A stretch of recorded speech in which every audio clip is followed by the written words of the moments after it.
These are results of faith. My name is Hazel Varela. I'm 26 years old and I'm a secretary.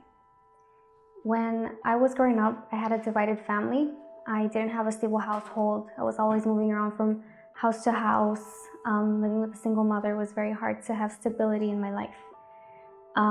When I got to the age of adolescence, when I was about 11 years old, I started having suicidal thoughts. I didn't know where these thoughts were coming from or why they started to happen, but I just remember being so sad and empty that I wrote a letter to my mother. And I explained to her in the letter that I didn't want to live anymore. I didn't see the reason to live. I just wanted to fall asleep and disappear and never wake up again. I didn't care about my family, about my life. I didn't care about school, about friends. My thoughts were not of having a normal childhood. I just wanted to die. I didn't know why these thoughts would come. I would ask myself why was I thinking like this? But it was just an emptiness that was so big. And I tried having friends. I tried doing sports and different things, but nothing could fill that emptiness that was inside of me.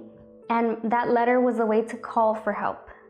I started learning to hide those feelings. I started to distract myself and to find other things to do so that I wouldn't feel like that anymore. So when I became a teenager, I started high school, I started having relationships.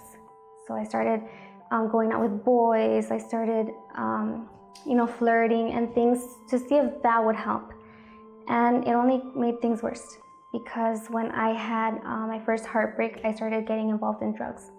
I was constantly high. I was always smoking. So from the morning, as soon as I would wake up, I was already thinking, I have to smoke. And I would go to school high. As soon as I would get out of school, I would smoke again. And to go to sleep, I would also be high. As time passed by, I started developing spiritual problems as well. So I started to see people following me that were not there.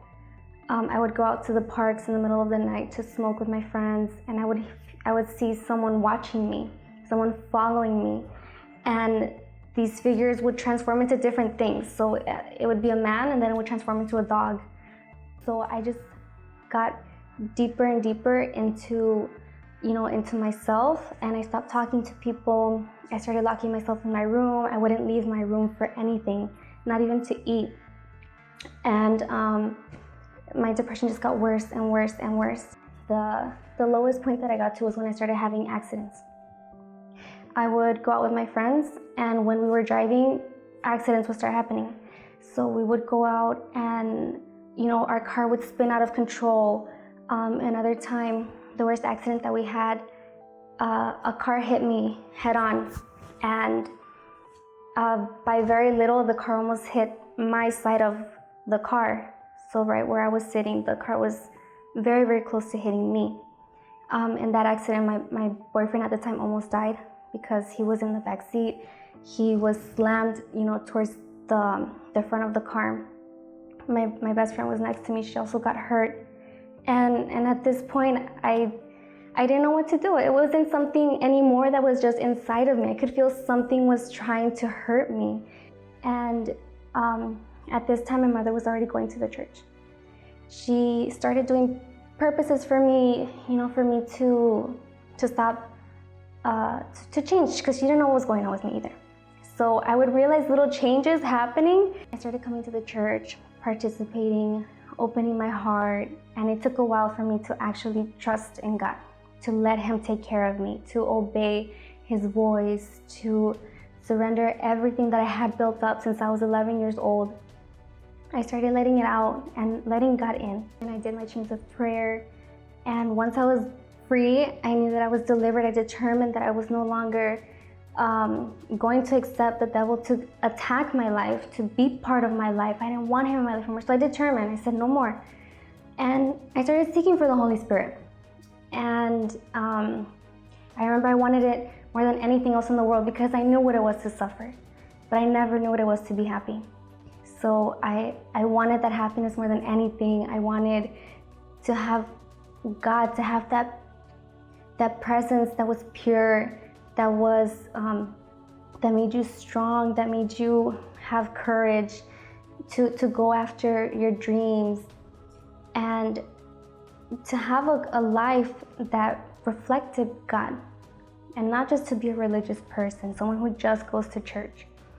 So then I remember I said all these things to God, and I said, I know you, I know that you exist, now I want you inside of me.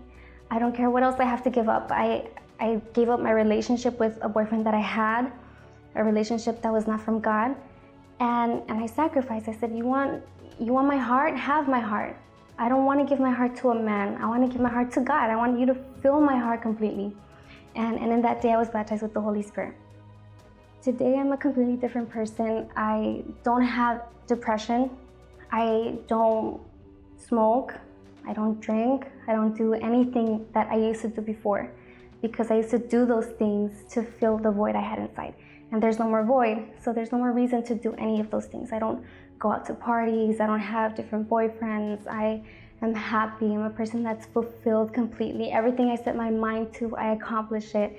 I have that strength, that courage, and God made me to be someone who's fulfilled in everything that I do.